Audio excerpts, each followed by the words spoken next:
Hello and welcome to the Fantasy Life Show. I am your host, Ian Hartitz. It is a great day to be great. And it's a great day to break down some of the players that we cannot stop drafting in Dynasty rookie drafts, as well as some of the biggest ADP risers since the draft and whether or not we are buying those rise up the ranks. So happy Wednesday to everyone tuning in. And as always, if you're in the YouTube chat, thank you for checking us out and let us know any Dynasty questions you have throughout the show, because we will always be spending the last 5 or so minutes getting to you and answering whatever happens to be on your mind. So with that, let's bring in our guest for today, Fantasy Life's finest. We got Jake the Snake Trowbridge live from Wisconsin. Jake, what's up, man?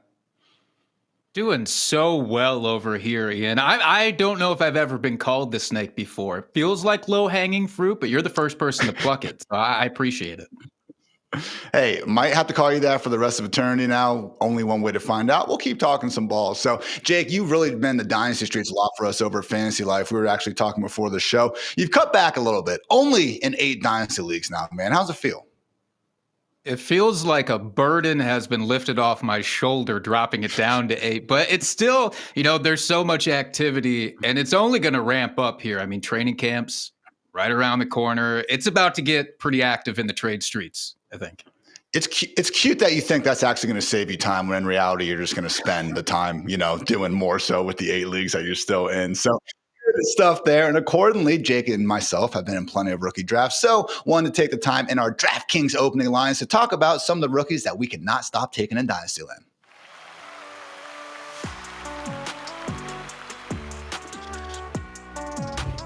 All right, Jake, not going to lie. Our plan here was for both of us to give 2 rookies that we could not stop drafting. But lo and behold, there was one name that neither of us would give up, and that is Bears rookie tight end Colston Lovelin. Someone that I know must have been a little bit hard for you to admit is someone you can't stop drafting because you are a Packers diehard, maybe even a part owner. I know you guys love to, freak out about that each and every year. So thoughts on Colston Lovelin and what he brings to this new look Bears offense that, hey, if Ben Johnson and Caleb Williams live up to their reputation, might in fact be pretty good for a change.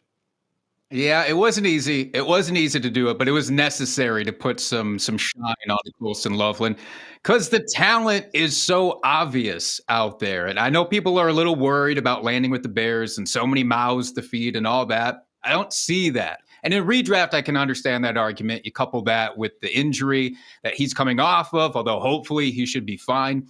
But you look at the offense and it's like, yes, DJ Moore is there. Yes, Romo Dunze is there. Yes, Luther Burden, another rookie, is there. And Cole Kmet. But I say those names, and it doesn't sound as terrible when I say it out loud as opposed to when you just look at the depth chart. So I'm all in on Colston Lovelin. He's 4th all-time in rookie, in Dwayne McFarland's rookie supermodel.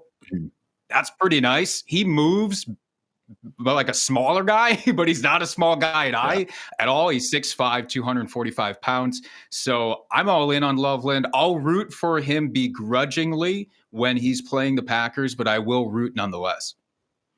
Similar vibes here, as much as I would love to hate on a Michigan man that has made the Saturdays after Thanksgiving pretty frustrating in the Hartitz household over the last 4 years. If you guys wanted to fact check me there, it is a situation where it's a guy where, no, he's not a big slot. He can actually put his hand in the dirt and give you the inline production, but man, he really does resemble the sort of tight end who can be the nucleus, the engine of your passing game. Again, we got our Fantasy Life projections on the screen right now. They're not overwhelming for this year, 2025 specifically, just 84 targets. That's only the 11th highest mark among tight ends. That is because Cole Kmet is still going to be in town for at least another year, guys. Again, he got that 4-year, $50 million deal back in 2023, and they're not going to be able to get out of that contract until at least next season. But at the same time, Jake, it does seem like a situation where it's almost going to resemble Dalton Kincaid and Dawson Knox in Buffalo, which I admit isn't great. All right. We haven't gotten, the Dalton Kincaid boom or anything close to it that we've been expecting over these past 2 years. But again, it's just a situation where we have one more receiving friendly tight end. Obviously, this is Colston Lovelin in this case,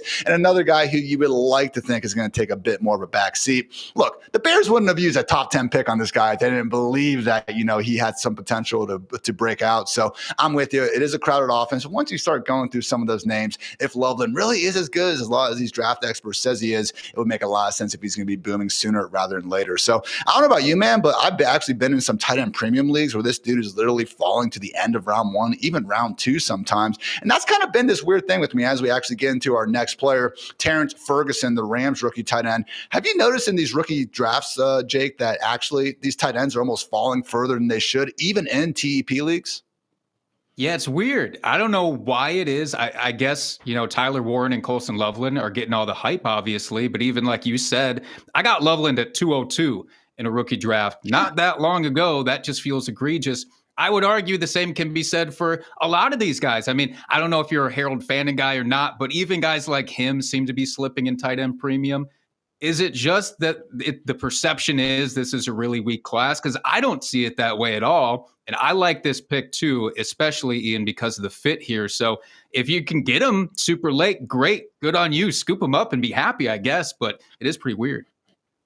It's one of those things where I think I traded up in one of my leagues. Again, tight end premium, got Loveland at 109 or something, and I was so happy about it. I went to Twitter, which I've learned to never do, Jake, because you're going to find someone out there that got him 6 picks later that makes you feel like, a big stupid head for doing that. But hey, if you miss out on Colston Loveland, I do think Terrence Ferguson could be the guy for you, literally in the early parts of round 3, guys. So again, not saying you need to go ahead and be taking Ferguson over some of these day 2 running backs and wide receivers. Certainly plenty of good names there. But when I look at some of these rookie ranks and just the ADP around the industry, guys like Jalen Royals, Cam Scatterbo, Dylan Sampson for the Browns, even Shador Sanders.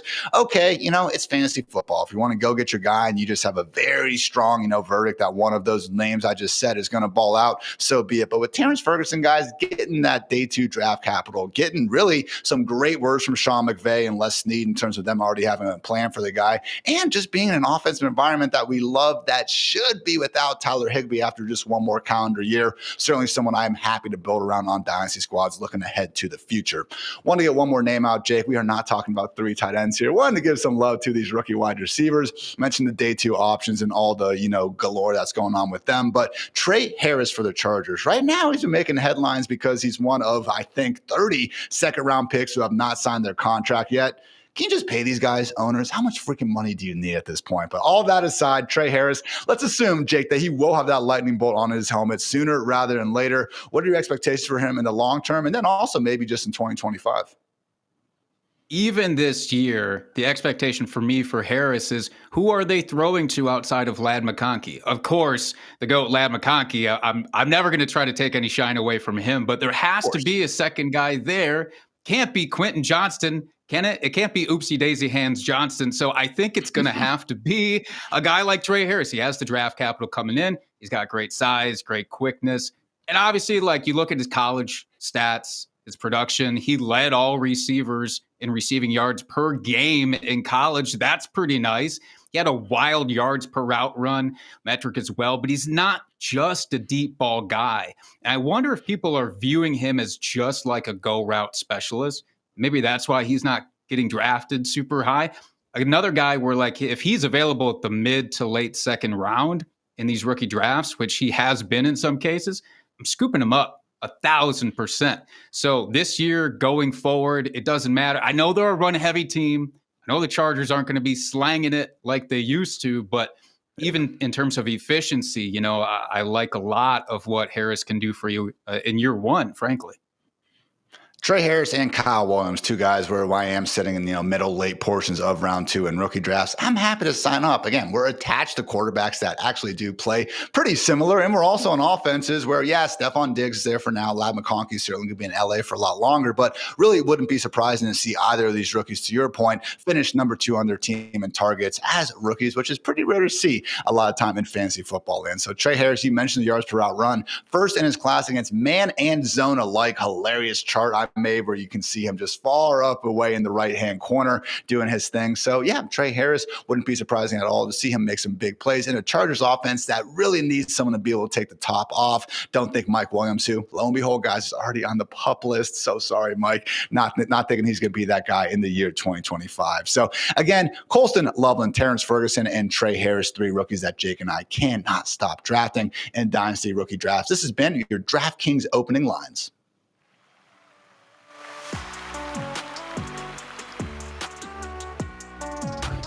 Speaking of DraftKings, UFC 318 is coming in hot and the excitement is building. With the fight world's biggest names set to clash in the octagon, every strike, takedown, and upset could be unforgettable. Get in on the action with my partners at DraftKings Sportsbook because right now, new customers who bet just $5 can get $150 in bonus bets instantly. Download the DraftKings Sportsbook app and sign up using my promo code FANTASYLIFE. The crown is yours.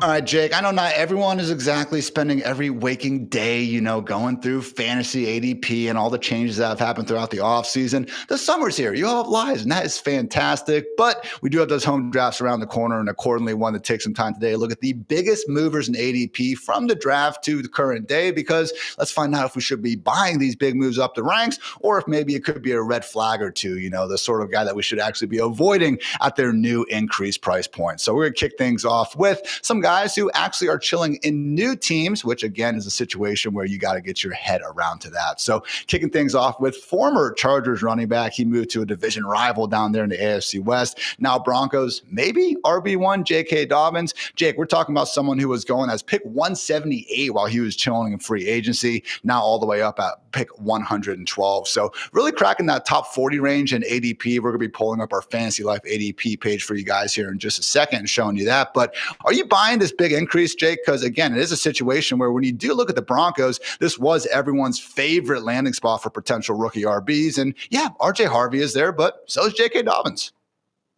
Yeah, the problem with Dobbins is always just going to be his injury history. That's, I think, really what it comes down to when you're drafting him. In redraft, it's just like, how many games am I going to get out of Dobbins this year? Because I think he maybe could be the technical RB1 in this offense, although Sean Payton does have a history of kind of not having a real RB1. It's just a split down the middle, which is also fine. But I will say, when you've only played, 37 games in 5 years, that's a bad thing. Out of 84 possible games. I'm not a math guy, Ian, but that seems real bad. But let's suppose we get him for another 10 games to start the season, and you get him consecutively.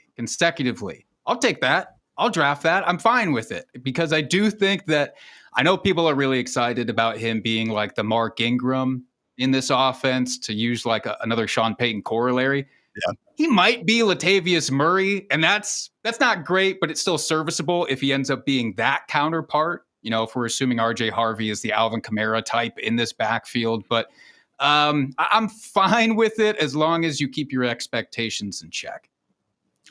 It is funny you mentioned how, again, Sean Payton and this Broncos offense, not exactly one to lean on one individual running back. And I actually ran some numbers recently to try to get an idea of which offenses were most willing to do that. Ended up being a Kyren Williams, Sean McVay chart. So we're going to get that pulled up here in a second, Jake. But basically, when you do look at it, the chart on the screen right now, shout out YouTube, it shows what teams are most willing to leave their running back on the field for 60% of the snaps, 75%, and 90% of the snaps. So you see Denver sitting there, man. Only 24% of their games last year actually had a single running back getting a snap rate north of 60%. I don't want to, break anyone's minds here, but in the year 2025, Jake, you cannot score fantasy points if you are not on the football field in the first place. So again, just not a situation where Javonte Williams or Jaleel McLaughlin or Audric Estime were ever able to get these workhorse roles. Really only the Steelers and the Bills were less wanting to leave one running back on the field. Now, on the other side of the coin, that was then, this is now. Maybe they didn't have a running back like RJ Harvey. Maybe they didn't have a J.K. Dobbins in fold. But man, when I do look at this situation, I think the rise is warranted. Again, we've seen the kind of two-headed backfields for Sean Payton and the Broncos and the Saints before that for a long time.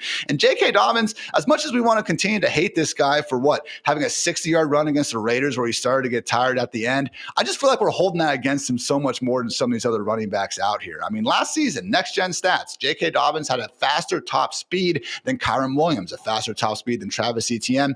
His explosive run play rate, Jake, was fourth best among all running backs. That's the percentage of carries where you gained at least 10 yards. We're talking about the same number of 30-plus yard rushes as Jahmyr Gibbs and Devon Achane last year. So, again, I'm not trying to say that Dobbins would beat those dudes in a race, but on the other side of things, extra year removed from the injury. That seems to be a hot talking point everyone loves to bring up with these guys. I mean, God forbid Dobbins does get that Mark Ingram role. We're talking 15 plus touches per game potential in this offense. It's a guy being drafted as an RB4 that, no, I don't think it's going to be a top 10 player. But if we're sitting here in week 5 going, oh, yeah, there's J.K. Dobbins as a low end RB2, I wouldn't be shocked. And he's going around guys like Najee Harris, at least as of now. Maybe the eye thing will adjust his ADP a little bit as well.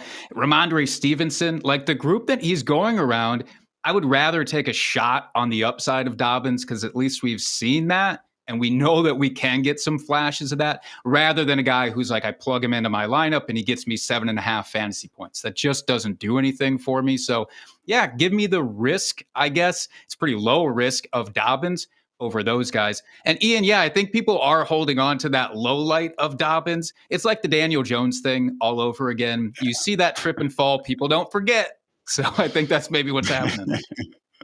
People don't forget is right. Same thing with Austin Eckler. I've still seen people bring up the run from when he was playing through a high ankle sprain on the Chargers against the Packers 2 years ago when discussing him in the year 2025. So unfortunate there. But yes, Jake and I are both basically buying into this. Again, J.K. Dobbins increase up the ranks right there in the tier with Najee, Ramondre Stevenson. Flexes with benefits, if you will, or God forbid the rookie in front of him on the depth chart goes down, will be on the cover of every waiver wire article. And someone that, again, I think you would feel pretty good starting in more leagues than not. Let's talk about a quarterback, Jake. One that at least used to be very near and dear to your heart. Of course, it's Pittsburgh Steelers QB1 now, Aaron Rodgers. Had the 2 years with the Jets. Didn't exactly go great, but now we're here with Mike Tomlin, who, yeah, as we all know, cannot finish anything under 9-8. Also got DK Metcalf in town to be the wide receiver 1. Jonnu Smith is reunited with Arthur Smith. Maybe, just maybe, this can work out, Jake. So looking at Rodgers, I'm just curious, like, what are your thoughts on Rodgers being this diehard Packers fan? Are you happy for him at this point? Are you just tired of seeing him in the media every day? What does Jake Trowbridge think of Aaron Rodgers in the year 2025? Tired, Ian. I'm so tired. I was so looking forward to a reprieve from last season. I thought might be his last season, and we're not there, so we must talk about it, and I must talk about it, and it's fine. I do think it's funny, like the Justin Fields, Aaron Rodgers kind of parent trap situation that happened this offseason, switching teams. I think it is going to work out for somebody. I don't think it's going to be Rodgers, though. Already, we've got a 41-year-old quarterback who historically, at least, has relied on his escapability, being able to move out of the pocket, extend plays, kind of improvise. That's the thing that I like to see from him on the field as a Packers fan. I don't know if we still really have that from him. And I don't know if he'll even be able to use it in this Arthur Smith offense, really. I think these two are going to go together, like peanut butter and jellyfish. So I'm not excited for him. I'm not looking to draft him, even though he is going very late still in drafts. There's guys around his area. I think I'd just rather try out and see what happens.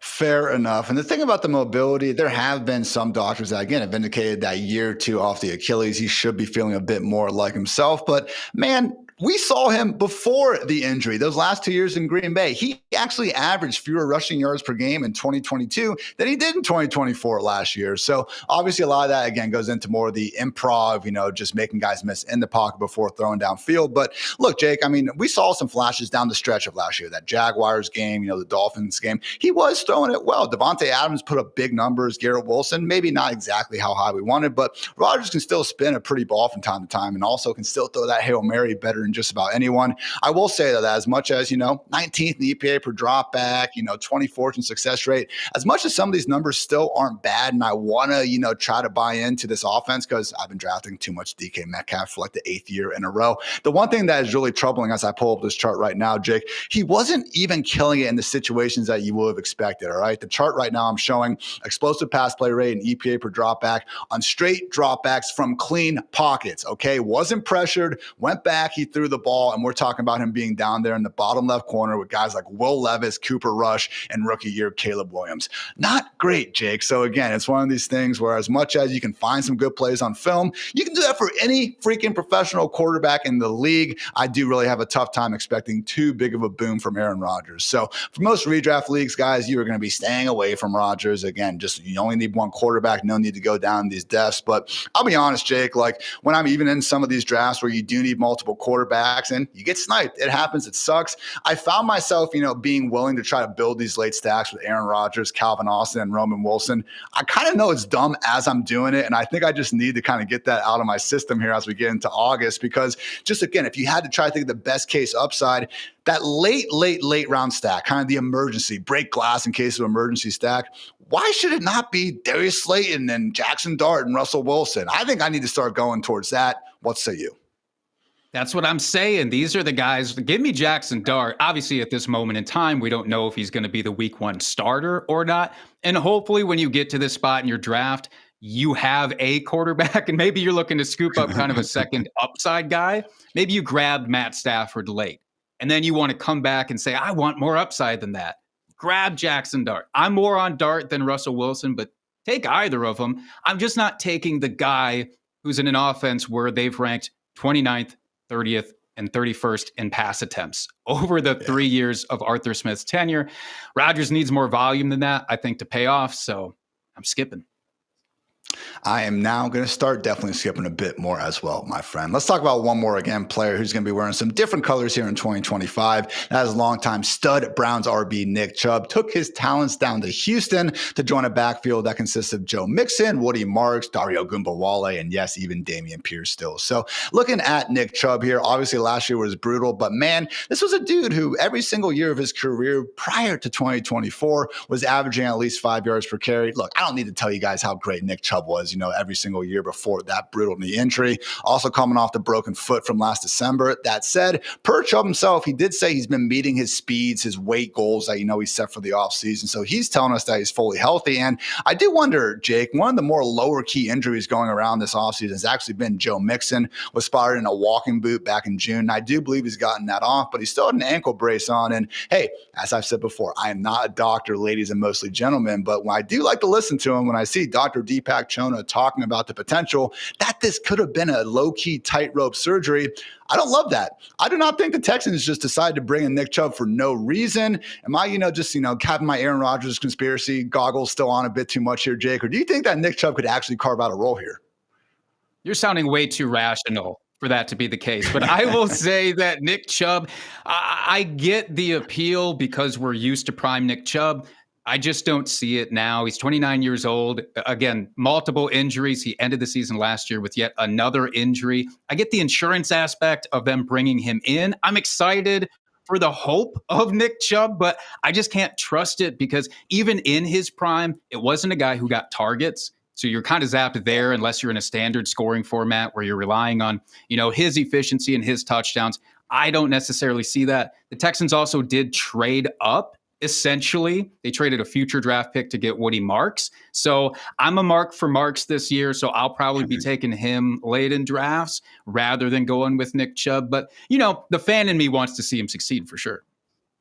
Oh, be awesome. If you guys want to sprinkle a few dollars on, comeback player of the year, I do not hate those odds going on. But yeah, I think the point about Marks or Dario Gumbawale, as we saw last year, taking that pass down work, is a big part of this. Like even with Nick Chubb, if Joe Mixon somehow was out for the season and we were somehow convinced Chubb was going to be the starting running back, he still wouldn't be just an automatic top 12 guy. He'd be more of this low end touchdown dependent RB2 and an offense that has an offensive line that anyone and their mother is ranking as the worst group in the league entering next season. So maybe Nick Caley, who has spent, the better part of his last, decade in the NFL with the Patriots and Rams, maybe he is just, this wonderkind offensive mind. He is going to make things a breeze for this group. But I do tend to lean towards the Jims and Joes over the X's and O's when it comes down to it. Nick Chubb, I think, more of a potential thorn in the side for Joe Mixon than someone we should actively be targeting ourselves in fantasy drafts. So again, guys, those are 3 big ADP risers who are joining new teams. Now, though, I want to talk about 2 guys who are on the same team, but hey, there's actually no newfound competition.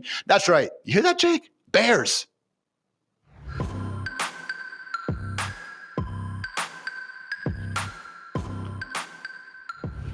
I've spent so much time this offseason talking about DeAndre Swift, Jake, and there is still time for me to look like a complete idiot if the Bears decide to go out there and trade for someone. But as it stands here in July, DeAndre Swift is still the undisputed RB1 for Ben Johnson's new look offense. So just on a surface level, Jake, let's pretend that it's not even, forget everything you know about DeAndre Swift, all right? Last year, the problems for Caleb Williams were Shane Waldron's scheme and the offensive line. That has been absolutely rammed into our heads the entire offseason. And you know what? I'm inclined to believe that. And we now have an offensive line that last year PFF ranked them as just the 24th best group in the league by the end of the season. Now, after all the improvements they've made, they're actually their fourth best unit. And we also have a scheme that has, again, Ben Johnson, pretty much anyone's idea of one of the best play callers in the NFL. So I admit that's going to be great for Caleb Williams. Okay, cool.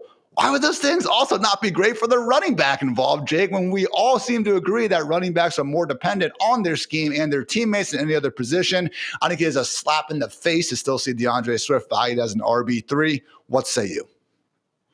Yeah, it's a huge slap. What is going on with this? I'm the Packers guy over here. I'm allowed to be ranking these guys lower than consensus. I don't know what everybody else's excuse is for this.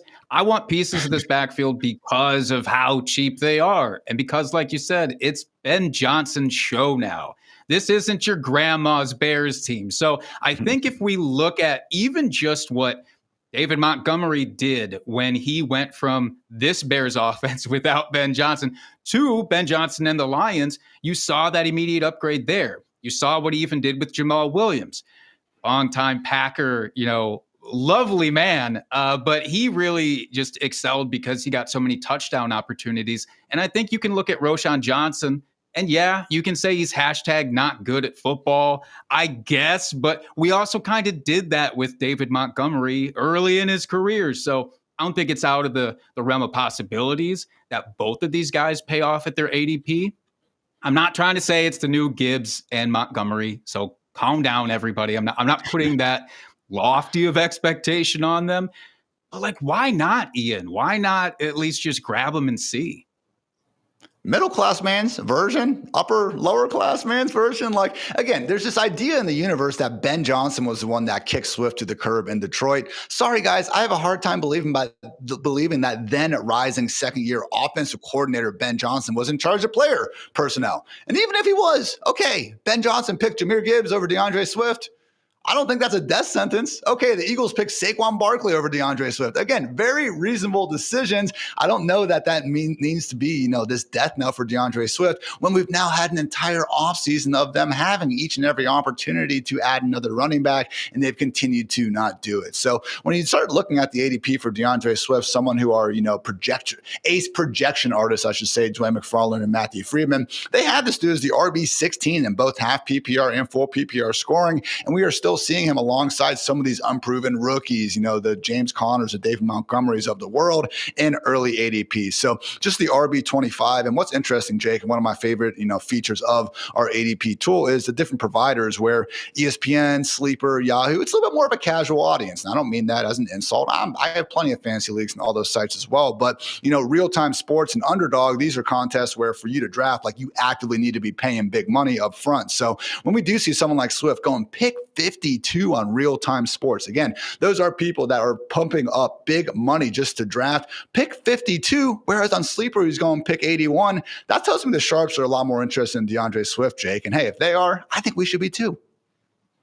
Yeah, I'm not going to pretend that I'm the smartest guy in the room. I can't justify that after wearing this shirt. But I do think that there's something to be said for there's a trailing aspect to all of this because as you mentioned, yeah, we're kind of just downstream from all of this. So who knows? Maybe in a month's time, he does raise up to where the underdog ADP is right now. And I might be a little bit less inclined to grab him in every draft if that's the case. But I'm still going to be getting pieces of him. And again, Roshan Johnson, maybe the rookie Kyle Monangai. I don't know. I don't know where I fall with him, frankly. But if he's late enough and I don't have any of the other two, I'll probably grab him as well. And look, Swift didn't have great numbers last year, okay? I've ran them. They weren't good. Neither were any other running backs on the Bear, and neither were the numbers of Devon Achane, of Jonathan Taylor, of Kyron Williams, of Joe Mixon, all guys who still finished as RB1s because they got fed the football and a really good offense, two things that we are expecting for Swift and the Bears this year. But you did mention Roshan Johnson, Jake, and we are going to continue talking about Bears running backs here, much to the joy, of producer Matt Swing, our resident Bears fan here at Fantasy Life. But with Roshan Johnson, again, this is a guy where I think a lot of us just expected some sort of newfound competition. And there was several weeks where Ashton Genty to the Bears was all anyone could talk about in the draft and then throughout free agency as well. I personally thought Najee Harris would have been a nice fit in Chicago, trying to be that thunder to Swift's lightning. Obviously didn't come to fruition. So, sorry for making a lightning joke this close to Najee's unfortunate fireworks incident. But all that aside, Roshan Johnson, he was going pick 209. That's like a last round, 18th round dart before the draft. Currently, though, pick 168.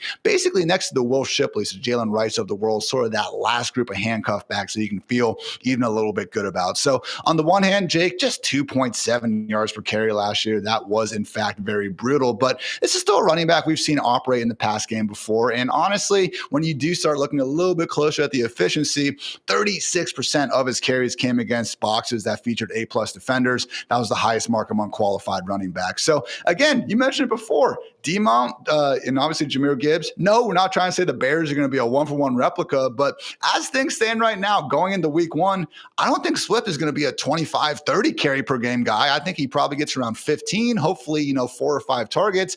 There's going to be room here for Roshan Johnson to get 10 to 15 combined carries and targets himself. God forbid the Bears are scoring a lot of touchdowns. We could see this dude getting chances near the goal line. Yeah, out of this group that you mentioned of this ADP bundle, he seems like the guy. He's not just a handcuff. It's somebody that you should be able to hopefully at least plug into your flex spot in the best of weeks at worst. So I look at Roshan Johnson last year. I'm a little bit more willing to just kind of throw it out, frankly.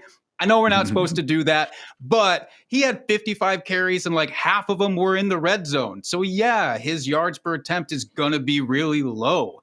But the one thing I do look at with him is he picked up 17 first downs on 55 carries. So when he needed the tough, gritty yards, he still got it. That's still going to be really valuable to this offense. It just has to be. And hopefully that translates more to the goal line as this team has more scoring opportunities. Same situation as Swift, too. Looking at our ADP tool, Roshan going pick 163 over on Real Time Sports, 193 over at Sleeper. So again, sometimes we have different positional, requirements. 3 wide receivers is obviously going to drive down the prices of running backs as well. But Roshan Johnson, again, especially at this late stage of the draft, these are the sort of players I want to be trying to throw darts at, Jake, because if something happened to DeAndre Swift, or if we just see good usage in week one, we're going to see Roshan Johnson shoot up those ranks in a way that the wide receivers going around him are just not going to have the same sort of opportunity to do. So again, not really trying to say Roshan is this world-beating talent. I know there are truthers out there, but man, when the only move that they made all offseason was adding this 7th rounder out of Rutgers, I wrote down his pronunciation, Kyle Mungai. All right. I know there's people out there that are truthers to this guy too, because guess what, Jake? Every rookie running back that comes into the NFL is loved by the draft community because they are terrified to put down any player and having people being able to throw that in their face. Us in the fantasy community, that happens to us every week. So we're kind of used to it, I feel like. So again, maybe Kyle's going to be the man. I hope he's freaking awesome. I hope every NFL player is just the best player in the world, but it's not realistic. And again, just from a pure, all you knew about DeAndre Swift and Roshan Johnson, if you could go back to March, Jake, and it's like, hey, they're not going to add anyone meaningful in free agency, and they're only going to add a 7th round rookie. How could you not be thrilled about that if you're holding Swift and Roshan bags? Yeah, the amount of late 3rd round picks, even 4th round picks that I tossed out in Dynasty to get Roshan Johnson for this exact reason, it's starting to pay off. Now, I don't know if I'm going to turn around and flip them just yet in those leagues, but it's exciting to watch that stock tick up, and I think that it'll continue unless they add like Breece Hall or something. A massive trade takes place in the next week, but I'm not putting that out there.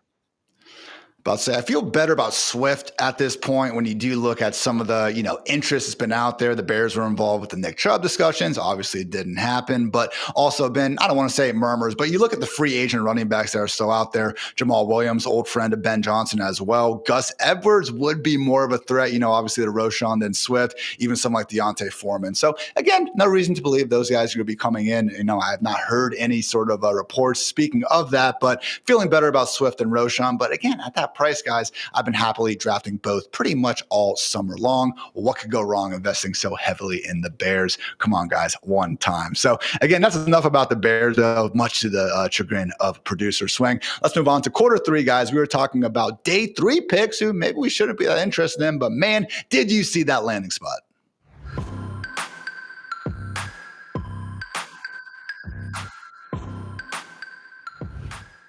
Jake, we talked about J.K. Dobbins joining the Broncos earlier, but we also had a surprising third-round pick in the name of Pat Bryant. All of a sudden becomes Sean Payton's new Michael Thomas. That's the comp. Sean Payton threw out, not me, guys. Don't yell at me, yell at Sean Payton. He's been doing this ever since he joined, the Denver Broncos. It is so funny, man. Devon Vele got a Marquise Colston comp.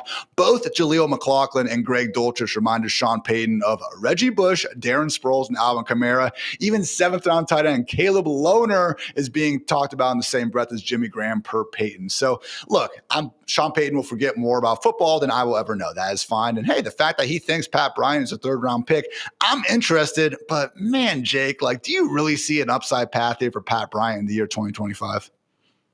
Yes, I sure do. I'm so glad you asked me this question, Ian. I've been waiting all show to talk about Pat Bryant. We're finally here.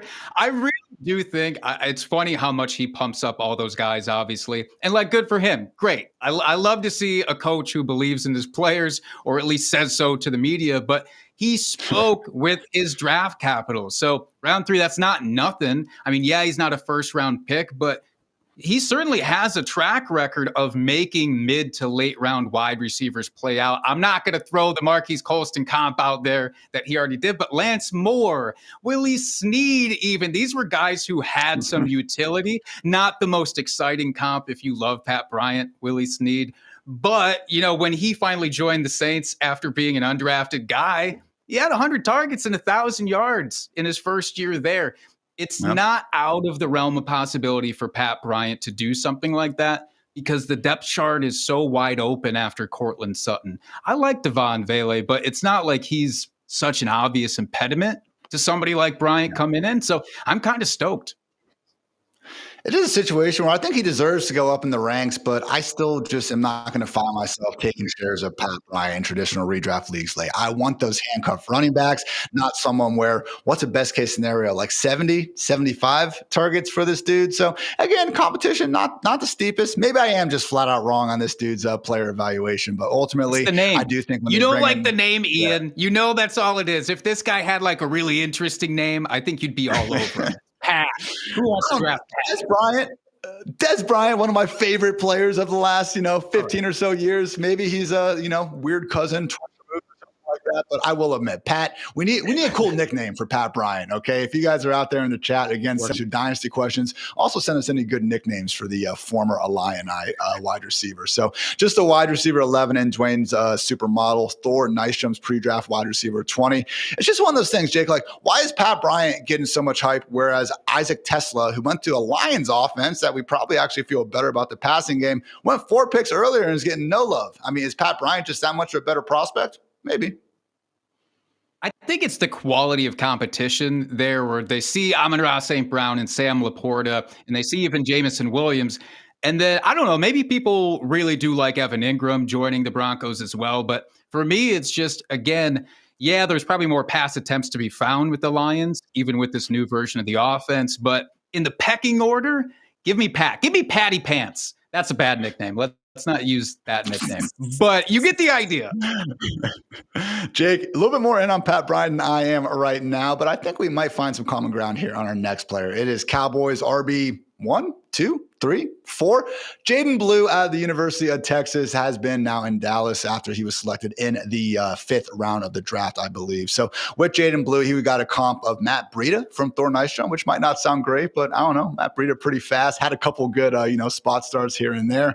Nice words from Dane Brugler as well from The Athletic. Noted that Blue moves with the electricity in his feet to make defenders miss in a phone booth and is at his best as a pass catcher on screens, angles, and wheels. Noted that Blue last year was number one among FBS running backs with 6 receiving touchdowns. 2 of those, unfortunately, came against the Ohio State Buckeyes. So, look, at the end of the day, Jake, only 17 returning carries are in this room right now at the running back position. Those all came from, 5'4" Deuce Vaughn out here. So, Javonte Williams, Miles Sanders, 2 guys that we don't exactly think high of. Again, I'm not saying Jaydon Blue has the best pedigree in the world here. Obviously, went day 3 for a reason. But, man, whoever ends up winning out in this Cowboys backfield is going to skyrocket in the ranks. And accordingly, all these guys are cheap enough where, yeah, I'm okay throwing a dart here. Yeah, it's dart throw territory for sure with him. I'm not excited about Jaydon Blue, but the opportunity that's available, by default, I am excited for whoever steps into that amount of carries. Yeah. Will it be Jaydon Blue? I don't know. But yeah, I'll take stabs on Javonte Williams. I'll even hold my nose and draft Miles Sanders on occasion if I'm forced to.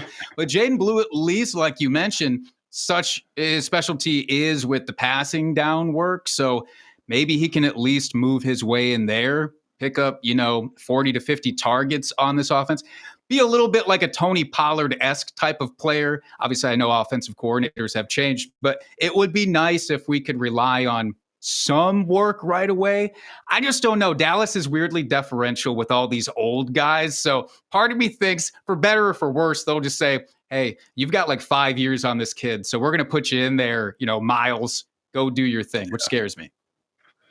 Jaydon Blue did have a bit of a fumble problem down there at Texas. Fumbled once every 25 times he actually touched the ball in 2024. So ball security, job security concerns aside, it's just a situation where he's going in drafts. Like we're talking about the Tyler Algiers, the Isaac Guerendos of the world. Jaylen Wright, who's someone who I've really liked. But Jaydon Blue, I would actually argue, has the best chance of any of those guys to actually be his team's RB1. Again, small chance. I would give, Javonte and even Miles Sanders probably the slight edge over Blue to be the week 1 starter and everything. But hey, not always just playing for week 1. And again, Jaydon Blue is one of these guys where if we start seeing those snap rates tick up, Jake, he's going to be on the cover of every single waiver wire article in the industry. So what's the only thing cooler than getting the best waiver wire out of the week?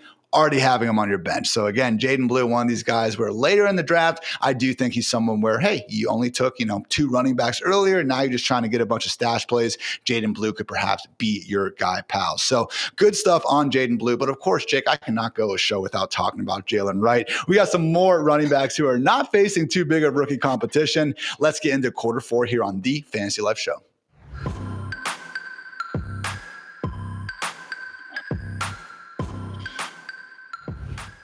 All right, guys, I've given you my rants about Jaylen Wright and the potential for him to not only maybe take that Raheem Mostert RB2 role in Mike McDaniel's, Miami Dolphins offense that, don't look now, finished second in the league in scoring all the way back in 2023, but also would be the next man up, the handcuff, if you will, for Devon Achane. So you guys know I love Jaylen Wright. Now I'm just trying to ask all of our guests if I'm just completely crazy for drafting this dude in like 40% of the teams, or if maybe your boy's onto something. So thoughts on Jaylen Wright, Jake, someone who, again, last year was actually traded for with a 3rd round pick from 2025. Didn't get too much going, but just based on the fact that the Dolphins only added 6th rounder Ollie Gordon and Alexander Madison to the show, right now it sure looks like Jaylen Wright is RB2 in Miami.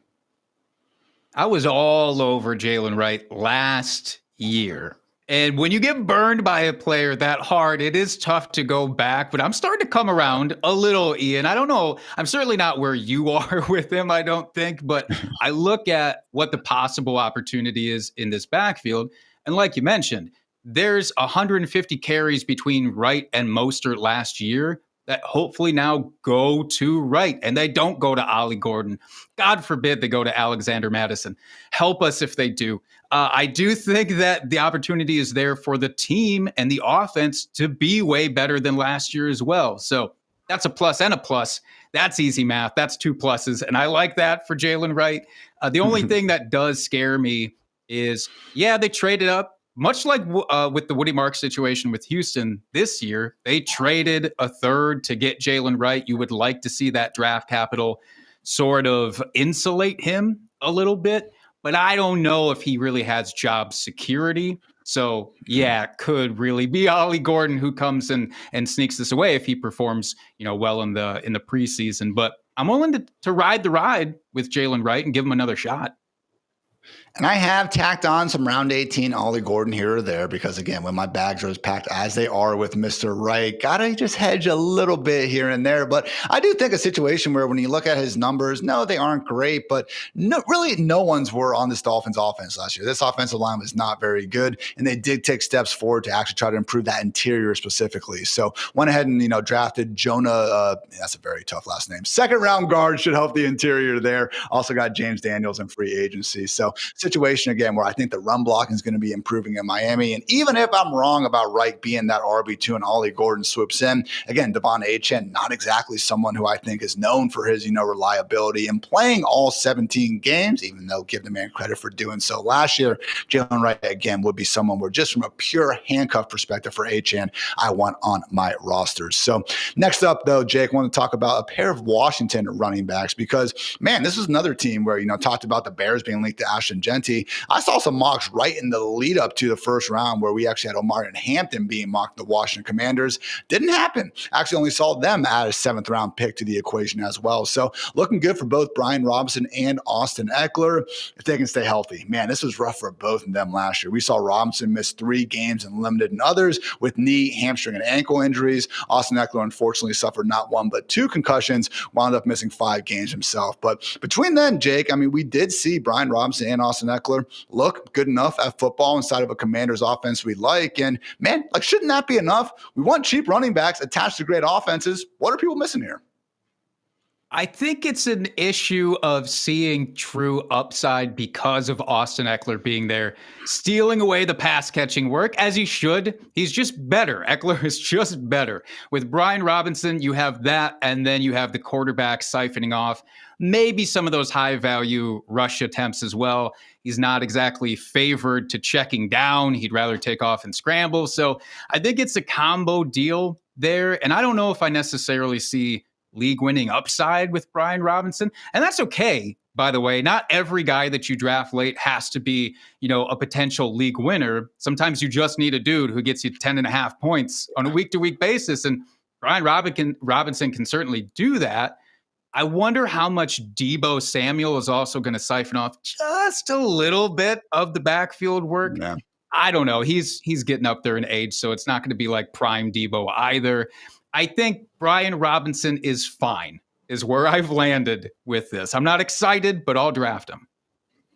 He is going next to guys like, even again, he's obviously, we're talking about him. He's had this big ADP increase, but even then, man, it's like pick 110 to pick 87. You see him in drafts right there next to guys like Jordan Mason, Jaylen Warren, like pretty clear cut number 2 RBs on their own team, particularly in Mason's case. Whereas Brian Robinson, again, should be that guy getting that start, getting more opportunities than not around that goal line. So really, guys, did want to show you this one extra chart because, again, I want to attack cheap running backs on good offenses. And when you do look at the 10 highest implied scoring offenses ahead of next season, just using what the Vegas lines are saying. The Bills, Ravens, Lions, we're talking about Cook, Henry, and Gibbs, all guys going inside the top 15. The 4th and 5th highest implied offenses, though, right now are the Chiefs and the Commanders. Their RB1, Isaiah Pacheco, RB26 ADP, and Brian Robinson going RB30 right now. So again, it's only those 2 backfields. We got the Eagles, Niners, Buccaneers, Bengals, and Rams closing things out. Every single top 10 implied scoring offense has a running back going inside the position's top 15, except the Chiefs and the Commanders. So we'll say that, again, when Robinson and Eckler are both healthy, I think it's going to be tough to really rank either guy inside of the top 10, during any given week. Robinson's going to be a bit more touchdown dependent. Both guys really game flow dependent as well. If we get a situation where they're trailing, okay, Eckler's going to get in the stat sheet. Going to be tough to, be completely right guessing that during each and every week. But the one thing that does get me excited about both these guys, Jake, is that we saw when the others were out, which again, very kind kind of tough sample. There's some Chris Rodriguez and some other dudes thrown in there as well. But both Robinson and Eckler at one point or another last year hit that 70% snap rate that we are looking for when, again, a sign of a guy getting a legit workhorse role, someone who we could actually put in as an RB2 and feel good about in fantasy land. So, no, Brian Robinson, Austin Eckler, I get it. They're not the sexiest picks out there, but hey, you found yourself, you took an early quarterback. You took a George Kittle in round 4, bunch of wide receivers as well. Don't sleep on guys like Brian Robinson and Austin Eckler being those RB3s on the fantasy squad who can, again, get you through some weeks. I love the point, Jake. Not everyone can be a league winner. I'm in some 14-team leagues where we have 3 flexes, bro. Like, I see guys unironically starting Marquez Valdes-Scantling. You got to do what you got to do sometimes. So love that shout. But speaking of Isaiah Pacheco, let's talk about him. He's actually gotten a nice bump up ADP as well.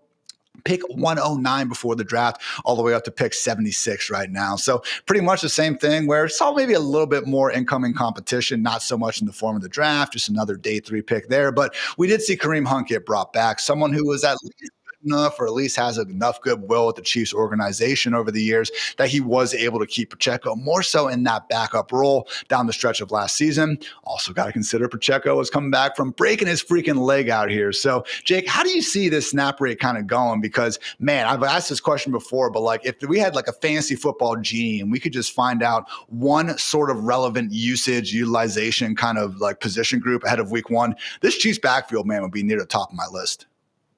Yeah, this is where I get excited now. I wasn't as excited to be talking about Brian Robinson. Isaiah Pacheco, this is a dude who could be a league winner, though. If it shakes out to where he resumes his role that he had in 2023, and again, yes, small sample size alert, I get it. But those 2 games, 34 carries, 8 targets, and then he gets injured. I think Kansas City only brought Kareem Hunt back in because, they waited a couple of weeks, I think, hoping that he was going to come back and be fine, and then he wasn't. And then they add Kareem Hunt because there's familiarity there. They clearly didn't trust Carson Steele to carry the torch. I don't know why. But Hunt had 4 really nice games to start off his return stretch and then just completely faded away. So I'm going to chalk it up to Pacheco's injury as to why he did not resume his regular role, and just say, hey, we're another offseason, another year removed from that. Let's give this stomping dude a chance again in my drafts because he's going so late. And it's obvious upside. We don't have to dig through the clutter to find what this dude's upside is. And again, maybe Brashard Smith is just going to be an incredible round 7 pick. I understand Pacheco was a round 7 pick back in the day, so it's not impossible. But just generally from the term and standpoint of like, okay, how much did the Chiefs invest in the position? A 7th round pick objectively is not very much. And I'd also argue that, only adding Kareem Hunt and also, old friend Elijah Mitchell there from the 49ers, I think that's arguably a win for Pacheco versus bringing back Samaje Perine. Because Pacheco 2 years ago, man, on his way to finishing as a top 15 running back on a per game basis, actually caught 44 passes out there. So I know they got Kelsey, Rice, and Worthy in the underneath areas of the field. I don't think Pacheco is going to be this 90 catch guy, but man, it's a situation where, again, you can draft Isaiah Pacheco right now. Everyone's just RB27, RB8, firmly in that RB3 tier. If we see in week 1 that he's back to that 70-75% snap rate, he's going to be inside the top 20 in a hurry. So why not buy the man closer to his floor than his ceiling? That's going to do it though for us here on today's Fantasy Live show. Thank you, Jake. You are awesome, my friend. Looking forward to many more shows between us the rest of the off season. You guys can catch myself and Matthew Friedman again tomorrow, though, going through our top 16 handcuffs ahead of next year. You want to be here for that. So for Jake, for producer Matt, for producer Kelsey, I'm Ian. Thanks again for tuning into the Fantasy Life show. And until next time, take care, everybody.